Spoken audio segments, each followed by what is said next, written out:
So, what if I told you the biggest threat to the British monarchy isn't the media, the public, or even Harry's tell-all memoirs, but a secret file, not a folder, not a dusty drawer in some forgotten corner of the palace. No, we're talking about a classified covert, meticulously organized royal dossier allegedly spanning 3 decades of misconduct and money trails. If you want more unfiltered royal truth, not the palace-approved version, hit like, subscribe and tell us in the comments, are Beatrice and Eugenie breaking the cycle or repeating history? Stay tuned. The tea only gets hotter. And the stars of the show? Prince Andrew and Sarah Ferguson? That's right. According to insiders, there's a chillingly detailed archive tucked somewhere deep in the vaults of royal operations. A document so sensitive, so explosive, it practically hums with the energy of royal panic. And here's the twist. It's not a scandal waiting to happen. It's prevention. A power play. A leash. A royal insurance policy. Created not to expose, but to contain. Let's walk into the shadows for a moment. You're Andrew, son of the Queen. Former royal golden boy turned public relations apocalypse.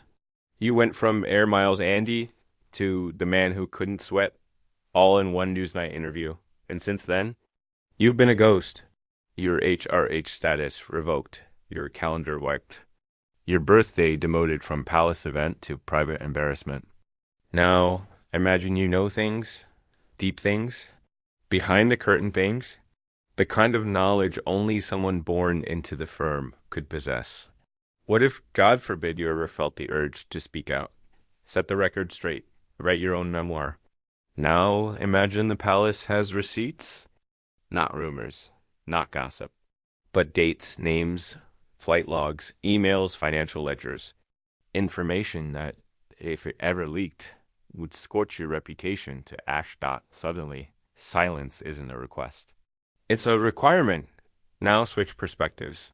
You're Fergie, Sarah Ferguson, the flame-haired wild card who married into the most rigid family on earth and never quite figured out how to stop making headlines. One minute you're flogging Weight Watchers, the next you're caught on camera trying to sell access to your ex-husband.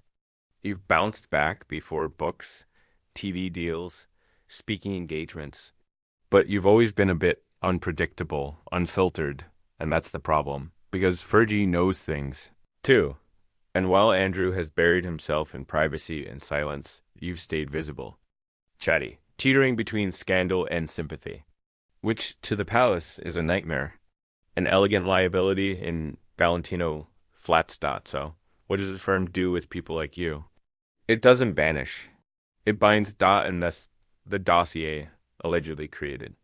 Over years, this file is said to include personal communications, financial entanglements, details of Andrew's foreign trips, unofficial dinners, odd guests, private gifts, and yes, connections to Epstein. It also contains Fergie's money problems, her outlandish business schemes, her press misfires, and her refusal to fade quietly into the background. This is the crowned version of mutually assured destruction, because, in theory, neither of you would dare go public, not when the palace can retaliate with a leak of its own. It's not blackmail, not overtly. But it is a message. You speak, we speak louder. And that's why, despite everything, you stay quiet. No interviews. No books. Just strategic silences and vaguely spiritual Instagram captions. Now, let's talk about what's happening right now. Andrew, he's been quietly downgraded. Royal Lodge is no longer the fortress it once was. Rumor has it he's being shifted gently, politely, to a modest home tucked away on the Sandring estate. Less square footage, fewer visitors, and far, far away from cameras. It's containment. A way to minimize his visibility, his relevance, and most of all, his risk. Fergie, slightly different story. She's more mobile, more active, harder to pin down. She's been spotted at events, publishing books, going on morning shows, smiling that nerdy smile that screams, I still know where the bodies are buried. And the palace knows it too. She's reportedly being monitored. Not in a tinfoil hat kind of way, but with subtle pressures, invitations that dry up, deals that fall through, advisors gently nudging her out of the spotlight. And Always that ever-present, unspoken understanding. Don't push too far, because once you do, the file opens. And let's be real, this file, it's not just about past mistakes. The anxiety comes from what's still in motion. There are whispers again, whispers about Andrew's more recent associations, quiet meetings with foreign dignitaries, mysterious transactions, the kind of stuff that would not go over well in the current monarchy, which is desperately clinging to a narrative of integrity and restraint. And Fergie's proximity to all of it makes her radioactive. She's the one person who's seen the whole journey from Prince Charming to persona non grata, from royal wedding to royal ruins. She knows what's inside the machine, and unlike Andrew, she talks, which brings us back to the fear, because they are afraid, maybe not shaking in their crowns, terrified, but alert, cautious, living in a kind of quiet paranoia where every call could be monitored, every appearance dissected, every misstep documented. And when you live under that kind of pressure, every room starts to feel like it has ears. Even family gatherings are said to be tense. William, reportedly fed up. Charles, firmly on the side of preserve the institution at all costs. Camilla, let's just say she's seen what bad PR can do to a reputation, and she's not having a repeat performance. This is an institution that doesn't want closure. It wants control, and this dossier is a symbol of that. A document that says you can never truly leave. We have the final word. So where does this leave Andrew and Fergie? In a very royal kind of purgatory. Still part of the system, but barely. Hanging on to titles in name only, stripped of power, purpose, and protection. They've been moved off the chessboard, but they're still being watched, and all it would take is one breach. One leak. One unplanned comment or unauthorized appearance, and the whole delicate house of cards could collapse. Because remember, it's not just their reputations at stake. It's the monarchies, and the crown does not play games when it comes to survival.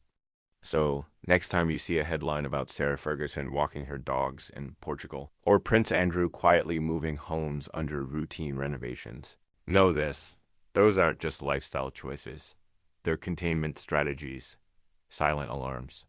Proof that even in 2025, the palace is still playing chess with its own family and the secret dossier. That's the queen on the board, hidden, powerful, and capable of ending the game in a single move. And here's the question. If they really had nothing to hide, why keep the file at all? Think about that.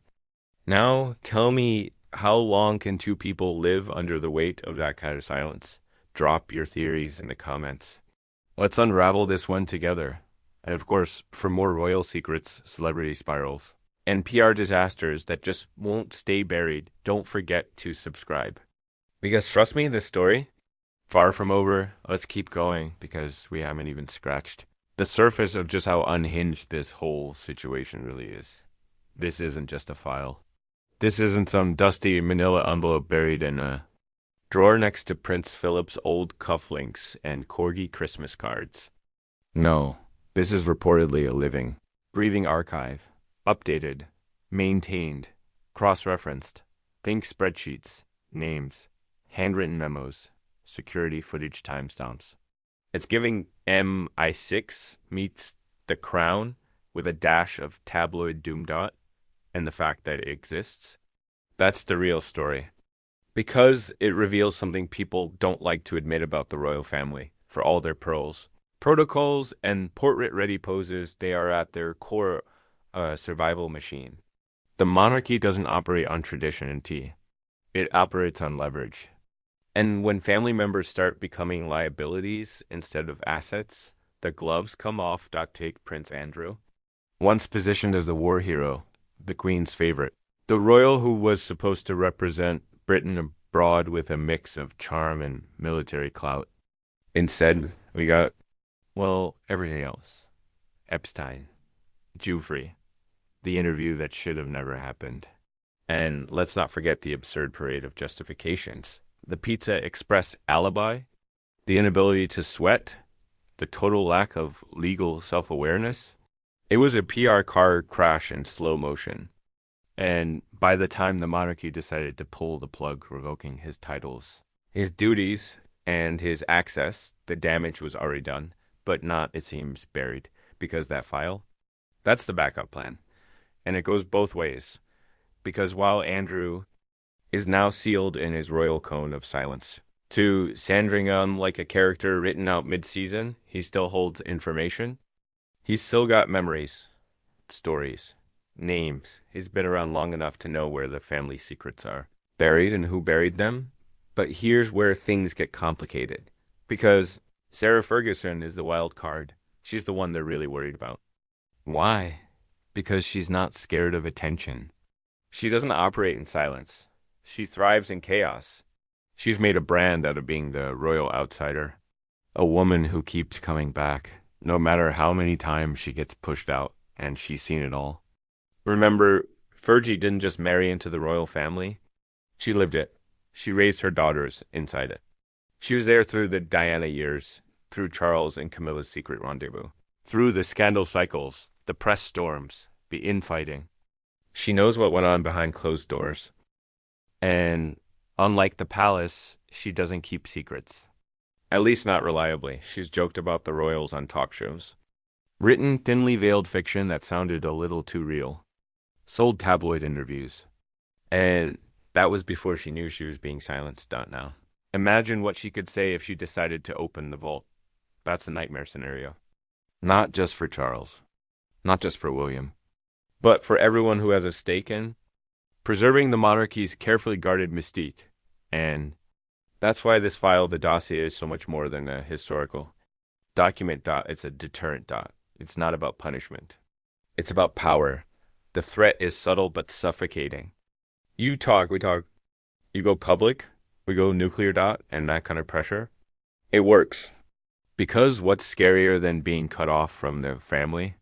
Being exposed by the family. Now let's talk about how that pressure shows up. It's not dramatic. You don't get a letter marked confidential or palace official tapping on your window at 2. M. No, it's quiet, strategic. Things just start to happen. You're not invited to events anymore. Certain friends stop calling. Your name is left off briefings. Projects get shelved. Funding evaporates. Suddenly, you're on the outside looking in, and you're not sure exactly when it happened. That's where Andrew and Fergie live now. In the royal gray zone, not fully in, not fully out. Just stuck in that eerie limbo where everything looks calm on the surface, but beneath, it's all tension and teeth. And make no mistake, that silence. It's exhausting. Imagine living like that. Every move second-guessed. Every phone call monitored. Every visit quietly noted. No outbursts. No interviews. Just small, calculated steps designed not to upset the balance, and for Fergie especially. That balance is fragile. She's already made subtle moves that have people talking. Pulling her children's book from sale, no explanation. Backing out of media appearances, quietly. A sudden burst of spiritual language on social media. Talk of retreats, reflection, reinvention. A possible move to Portugal. It's not. Random. It's a pattern. It's someone pulling away. Strategically. Maybe even fearfully. And again, she knows the palace can't afford another scandal right now. The firm is in full lockdown mode. Harry and Meghan are still lighting media fires across the Atlantic. Charles is consolidating power. William is focused on polishing the heir to the throne image. There is zero room for another out-of-control narrative, which means they'll do whatever it takes to keep it all contained, even if that means watching Andrew rot in his cottage and hoping Fergie keeps her lips sealed for just a few more years. And here's the kicker. No one's talking about the long-term plan. You think this ends when Andrew fades out of public life? When Fergie finally settles into quiet retirement?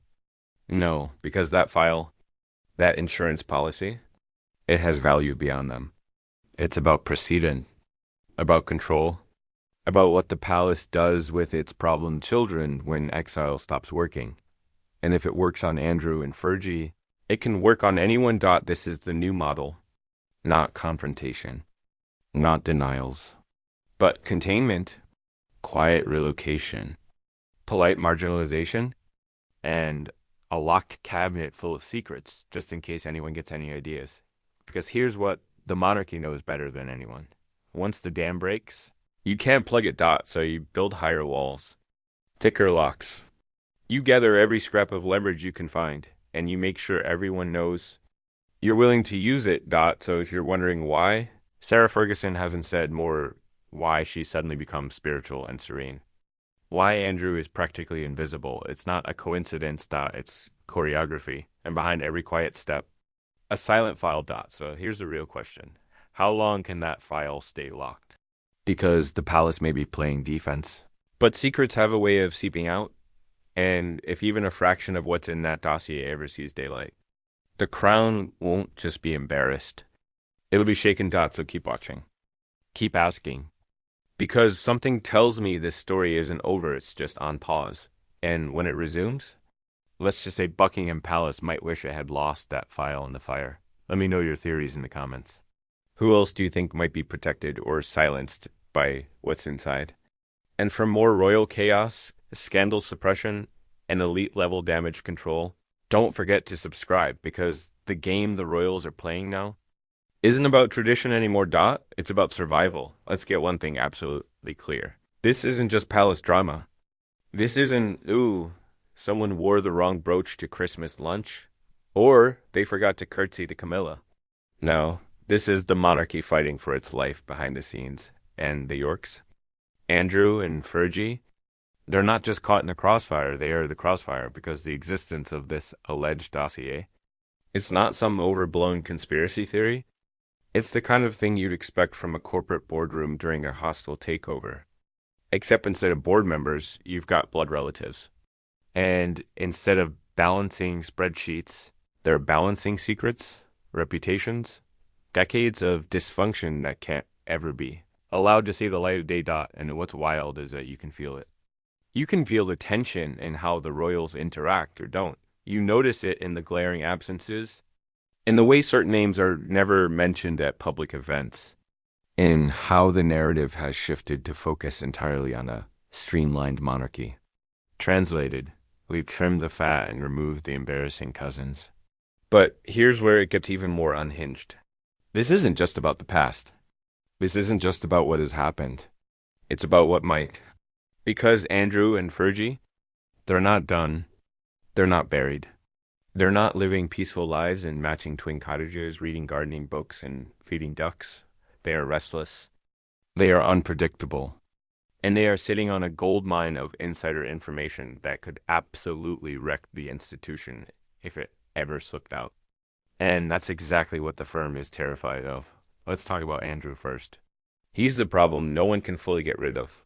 Stripped of his patronages, denied royal duties, scrubbed from the official website like a canceled character from a sitcom. But he's still there, still living on royal property, still protected to a degree. Because if they push him too hard, if they cut off every last privilege, every last tie, then what? Then maybe he talks dot, maybe he calls in a favor, maybe he publishes his side of the story. Maybe he leaks just one photo from one dinner with one guest that was never supposed to be there. Don't you think the royal family wants to risk that? No. So they give him the silent treatment with a side of comfort. Not enough to make him feel secure, but just enough to keep him quiet. Now Fergie? She's a different beast entirely. She has charm. She has the media's attention. She has that weird ability to bounce back from scandal, like she's coated in emotional Teflon. And unlike Andrew, who crumbled under public scrutiny, Fergie likes the spotlight. She just wants to be loved. She wants to be heard, and that is dangerous dot, because she knows everything dot, not just about Andrew's activities or the palace's internal politics. She knows the off-the-record conversations, the unsanctioned trips, the whispers during Balmoral summers. She knows who cried behind closed doors and who threatened to walk out.